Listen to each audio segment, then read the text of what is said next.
Hello, welcome back to chapter 8 of Stig of the Dump, and this chapter is called Midsummer Night.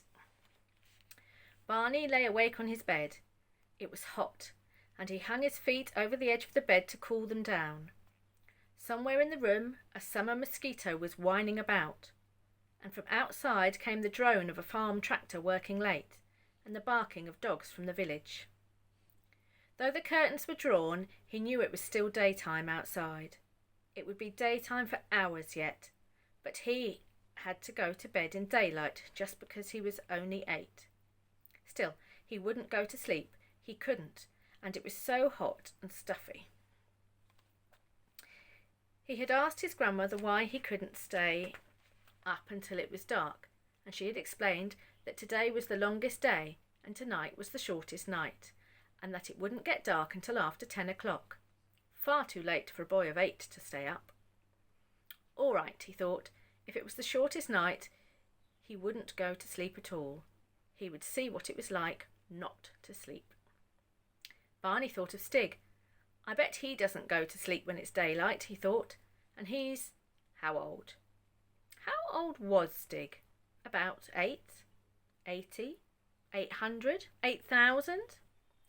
Thinking of figures made Barney feel drowsy, and before he knew it, he had gone off to sleep. It was grandmother going to bed that woke him up again. She only opened the bedroom door a little to see if he was all right, but suddenly he was wide awake. Bother, he had been asleep after all, but he wouldn't do it again. He'd stay awake from now on. He got out of bed and looked out of the window. At first he thought it was still daytime, but no, the light came from a big white moon in the south, and in the north there was still a bluish light, as if the sun had not gone far out of sight behind the elm trees. He wouldn't go back to bed. He'd go out in the moonlight. He'd go and see Stig. His heart was thumping as he thought of the idea. It was still very warm, so he slipped on a pair of shorts and nothing else, and crept carefully out of the bedroom and down the creaking stairs. He pulled at the stiff bolts on the door, trying to make no noise. But Dinah, the spaniel who slept downstairs, must have heard him, for she gave a questioning bark. "Be quiet, Dinah," whispered Barney crossly. "It's only me. If you don't shut up, you'll spoil everything." At last he managed to undo the stiff bolts and the lock, and the door swung open. He went out into the shadow of the house, and then into the moonlight. Everything was very still. But suddenly he jumped as he heard his name called. "Barney!" It was Lou, looking down from her bedroom window. "Barney, what are you doing?" Lou hissed. "Just going out. Nothing to do with you," answered Barney quietly. "But it's the middle of the night." "I know. I don't care. It's light as day." "Golly, so it is," said Lou. "But where are you going, Barney?" "I'm not going to tell you." "Oh, please, Barney, don't go yet. Can't I come too?" Lou begged. Barney looked at the dark shadows under the fruit trees and thought of how shadowy the pit would be. Perhaps it would be better with 2. "All right, you can be my bodyguard. Hurry up then." "Oh, thank you, Barney." Lou's head disappeared from the window, and soon Barney heard the click of her door and the creak of the stairs. When she appeared at the front of the house, she had Dinah with her. "I thought I'd bring Dinah too," she said, "as an extra bodyguard. Where are we going, Barney?" "I'm going to see Stig." Lou gasped. "Really and truly, Barney?" "Of course. You can come with me to the pit, but I'll have to ask him if he wants to see you." "All right, Barney," said Lou, with wide open eyes, and they set off together through the moonlit garden. There they go at night. I think they found Flash the pony as well.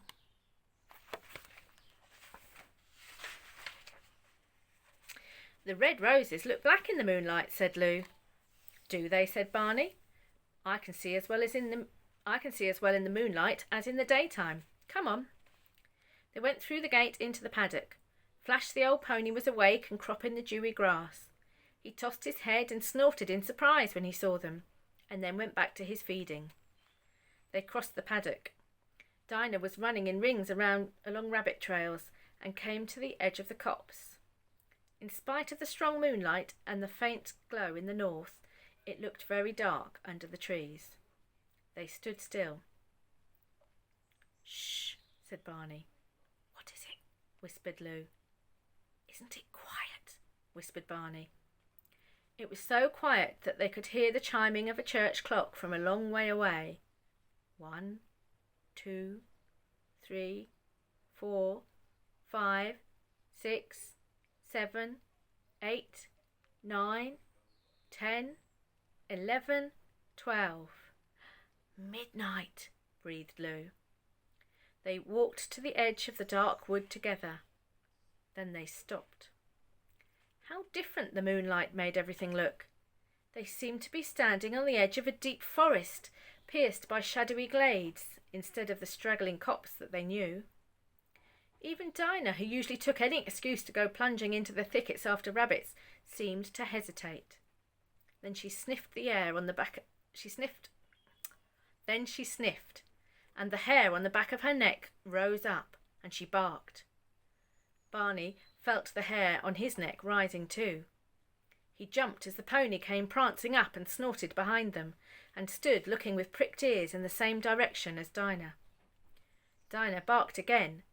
Then, before their eyes, a great animal leapt into a patch of moonlight in the glade and stood there for a moment.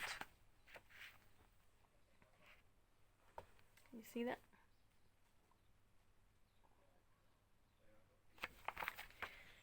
"It's a stag," breathed Lou with astonishment. "I know," whispered Barney. "But there aren't any stags here," exclaimed Lou. Dinah was the first to recover from her surprise, and she hurled herself into the glade, and the stag bounded off into the wood, with Dinah in pursuit. The ponies snorted and blew behind them, and stood there with quivering nostrils. It was then that the children went midsummer crazy. Without a word, Lou grabbed the pony by the mane. Barney legged her up onto the pony's back, and Lou hoisted him up in front. And before they could stop to think, they had cleared the fence and were galloping straight for the edge of the pit. The pit was there all right. The pony poised on the edge, and then with a spring and a scramble which kept them too busy clinging with legs and hands to think what was happening, Flash was down and up the other side. What had happened? Instead of the great quarry, there was a mere scratch in the ground. And now nothing was familiar. They expected every minute to come to the cornfield beyond the copse, but the thickets and glades stretched on and on. They were reading the slope which should have led to the lane, and Flash slowed down a little. But from far ahead came Dinah's mad yelping and the crashing of undergrowth, and the pony needed no urging to pursue the hunt. And still no landmarks came in sight. No open fields, no hedges, no orchards, no farms. Only hazel thickets, beechwoods, and the chalky hillside. Without a rein to guide or restrain him, the pony went like the wind, his head well up, and Barney and Lou could only cling there with their bare legs and look with round eyes at the strange landscape.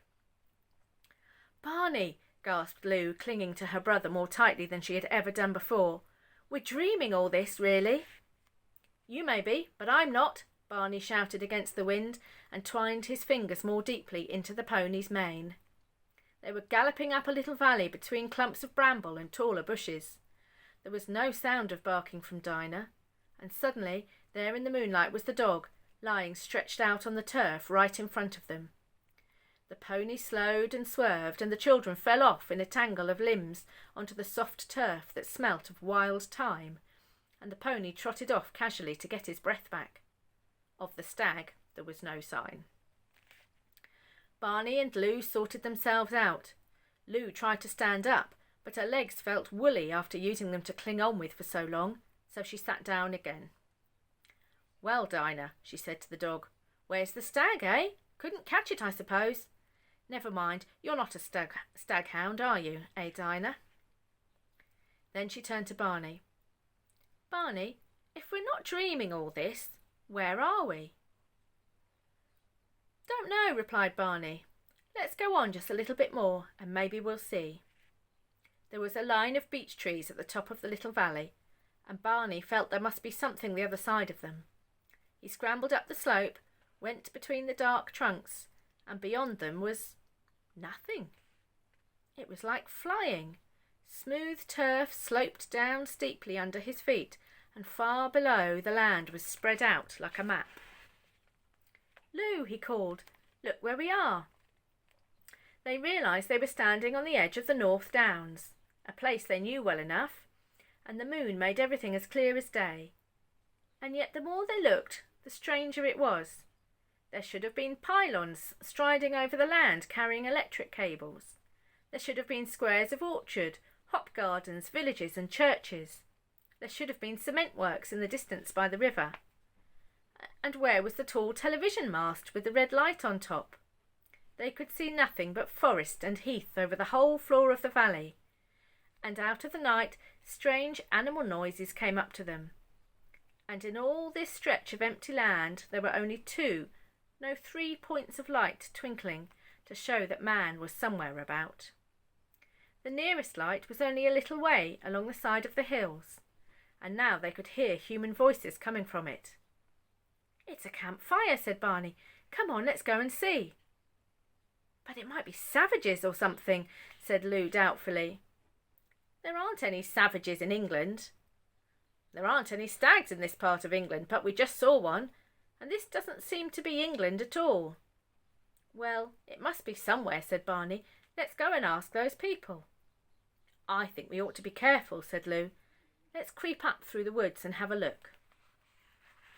They went back into the shadow of the beechwoods and made their way as quietly as they could over last year's crackling leaves and husks. "Keep to heel, Dinah," whispered Lou. "Barney, I wish we had a lead. Dinah might give us away." "I've got some string in my pocket, I think," said Barney. He rummaged in his pockets and found a coil of hairy string he had taken from a runner bean that seemed to have finished with it. They tied it to Dinah's collar and went cautiously on. Soon the sounds of the camp were quite near, and they could see the red firelight flickering through the black beech trunks. "Sounds as if they're having a party," said Lou. "Listen, music." "That's not music," said Barney. "Well, it's jazz or something, or one of those skiffle groups." As they moved towards the firelight, keeping to the shadows, the noises were so loud that they did not have to worry about keeping quiet themselves. They reached the last beech tree of the wood, a giant with thick roots coiling into the chalky soil and broad boughs spreading out towards the slope on which the camp stood. "What are you doing, Barney?" hissed Lou, as Barney started scrambling onto one of the spreading branches. "I'm going to climb this tree so I can see." "So am I then." "What about Dinah? You can't bring her up." "I'll tie her up here," said Lou. "Lie down, Dinah. Be quiet. There's a good dog." They climbed from limb to limb of the great beech tree until they got to a thick bough that grew out straight towards the firelight. Barney sat astride it and inched himself along until he reached a fork, far out over the bushes and brambles that straggled along the edge of the wood. They had a perfect view of the camp. Or was it a camp? There were beehive huts made of poles planted in the ground, tied together at the top, and thatched with straw and rushes. In an open space there was quite a crowd of people gathered round the fire. None of them seemed to be wearing much more than Lou and Barney. All of them seemed to have a lot of wild black hair, except for a few grey and white heads. The older ones were sitting, lying, or squatting around. Toddlers were tumbling or sleeping in the dust. Boys and girls were chasing each other round the outside of the crowd or teasing fierce-looking dogs. The noise that was something like music came mostly from a group in the middle of the crowd, near the fire. There were 4 figures in the group. One was holding half the jawbone of a large animal and running another longer bone up and down the teeth, making a scratchy rhythm. Another had a hollow log, which he was hitting with 2 wooden clubs. And the third was the singer. He didn't seem to have much idea of a tune, and the children couldn't understand the words, but it was quite clear what the song was about. One moment the singer was a deer grazing peacefully, and then looking anxiously about. Then he was a hunter stalking his prey with spear poised. Then he was the deer fleeing the hunter throwing his spear, the deer falling, the hunter carrying it back to camp. The crowd became as excited as the singer and joined in with hand claps and cries. But there was yet another sound which the listeners could not quite understand. A kind of blong, blung, blong, bloom, not always on one note, as most of the singing was, and not really taking much notice of the rhythm of the log drum and the jawbone. It was as if someone who had never heard a tune was trying to play one for the first time, with a tea chest, string and broomstick. And here's what the children saw from their branch.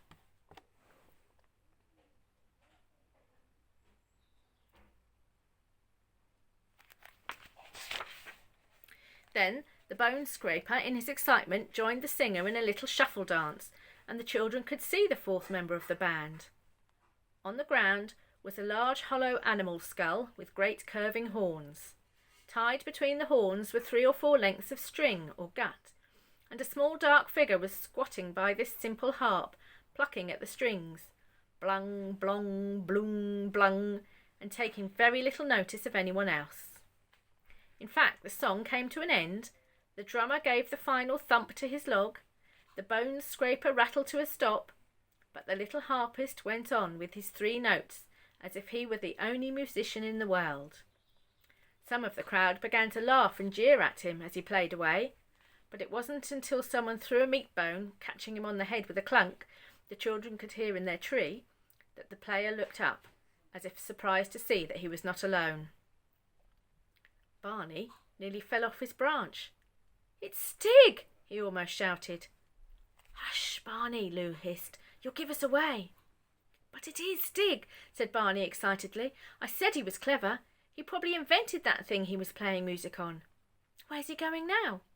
For the little figure Barney said was Stig was rather sulkily walking away from the campfire towards the trees.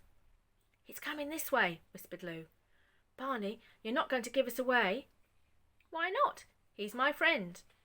"What about all the others? Who are they? You never said about them." "I don't know who they are. I never saw them before." "Well, we'd better be careful, Barney." "Oh, all right." But what gave them away was Dinah, tied up at the bottom of the tree. She had been quiet up to now, but when she heard Stig walking towards the wood, she began to growl, and then to give short, sharp barks. On the edge of the bushes, Stig at once froze into stillness. Dinah went on barking, and some of the wild children playing on the outside of the crowd heard her too. The bolder ones ran to the edge of the wood. The little ones ran to their parents by the fire. Soon a number of alarmed elders, snatching up spears and clubs, were making for the woods, and the sound of Dinah's bark. Lou and Barney clung to their high branch like squirrels, not daring to move. They could see the strange people on the edge of the wood, wondering at the unusual sound of a spaniel's bark, then at last plucking up courage to advance into the darkness of the bushes and the beech forest, holding their weapons at the ready. Dinah's barking became more and more frantic as she heard the rustle of bodies through the bushes and all around, and the crackling and snapping of footsteps. Under cover of the noise, Barney whispered, "Lou, we've got to escape." "How can we?" breathed Lou. "Look where that bough goes." Barney pointed in the moonlight. The limb they were on struck out into nothingness, but one of its branches went across to another long limb, and this one stretched out and rubbed shoulders with another great beech tree. If they climbed over into the other tree, Barney thought they could escape. "We can go across there," he whispered. "Come on, while they're making all this noise." Lou's face seemed to go pale. "Oh, Barney, we can't, and they'll find Dinah anyhow." "I'm going to try, then perhaps we can rescue Dinah." He inched himself backwards along the limb they were sitting on until he reached the branch that grew crosswise. When he came to it, he wondered what to do. It was too thin to sit astride, so he decided to hang underneath it like a sloth, by his hands and legs. Upside down like this, he crawled through the empty air between the 2 big limbs. By bending his head right back, he had an upside-down view of the floor of the forest, patched with moonlight. And right beneath him was a wild hunter, the tip of his spear pointing skywards, but looking at the ground. Barney hung without moving until the man had passed on. then moved as quickly and as quietly as he could to where the branch passed over the other great limb. Here he got himself right way up on the bough again. His heart was thumping and his legs felt quivery, but at least he was safer for a little while. But now he had to go outward to where the two trees shook hands high in the air. He worked his way forward. As he went, the boughs became thinner and swayed more.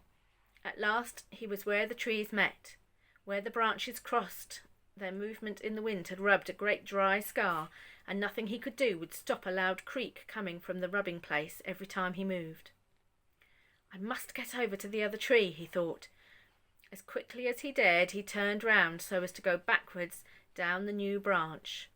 He let go the branch he had just come up, and crack! It was a dead branch. Barney fell through nothing, then struck a flat leafy branch below, slid outwards from this onto a lower one, crashed through, and fell the last few feet onto the soft forest floor. That's the end of that chapter. What's going to happen to Barney? Now, I found some toys to show two of the characters from this story. We've got Flash the pony and Dinah, the little spaniel dog. So Flash and Dinah, who were part of the Midnight Madness.